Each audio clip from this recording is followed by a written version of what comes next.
जगभरात मंकीपॉक्स आजाराचे रुग्ण वाढू लागल्यानं केंद्रीय आरोग्य विभागाकडून सर्व राज्यांना काळजी घेण्याची सूचना देण्यात आली आहे। त्यानंतर मुंबई महापालिकेनं अंधेरी पूर्व येथील 7 हिल्स रुग्णालयात मंकीपॉक्सच्या रुग्णांसाठी एक विशेष वॉर्ड तयार करून घेतलाय। या वॉर्डमध्ये सध्या 14 बेड्स उपलब्ध करून देण्यात आलेत। मुंबई विमानतळावर प्रवाशांचं स्क्रीनिंग करून मंकीपॉक्सची लागण झाली आहे का याची तपासणी करण्यात येते। मुंबई विमानतळावर मंकीपॉक्सचा रुग्ण आढळून आल्यास त्या व्यक्तीला उपचारांसाठी 7 हिल रुग्णालयात दाखल करण्यात येणार आहे। पाहुयात आमचा प्रतिनिधी सत्यम सिंगनं अंधेरीच्या 7 हिल्स रुग्णालयातून घेतलेला आढावा।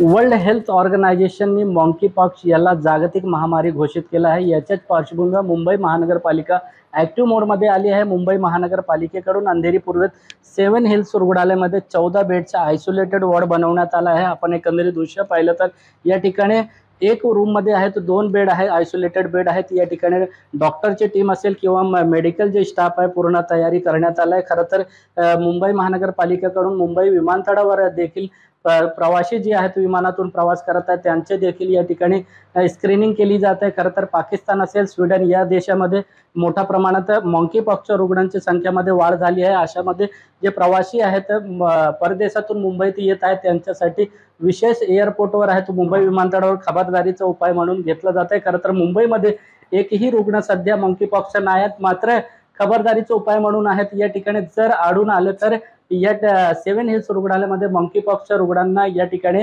उपचार करण्यासाठी आयसोलेटेड वॉर्डमध्ये आणलं जाणार। मात्र जर रुग्णांचं प्रमाण वाढलं तरी देखील या ठिकाणी 7 हिल्समध्ये आणखी बेड्स आहेत ते वाढवण्याची तयारी आहे रुग्णालय प्रशासनाकडून केली जात आहे। कॅमेरामॅन मोहनसह सत्यम सिंग, एबीपी माझा, मुंबई।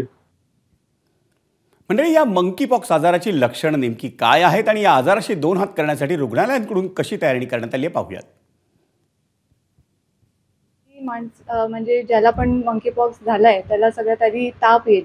ताप आल्यानंतर त्याच्या शरीरावर एक लालसर अशी रॅश येईल। ती रॅश पुढे फोड्यामध्ये अशी कन्वर्ट होऊ शकते। त्याच्यामध्ये एक जे आपण म्हणतो पाणी भरलंय फोड्यात तसं पण ते डेव्हलप होतं आणि ते जे पाणी असतं ते इन्फेक्शियस असतं।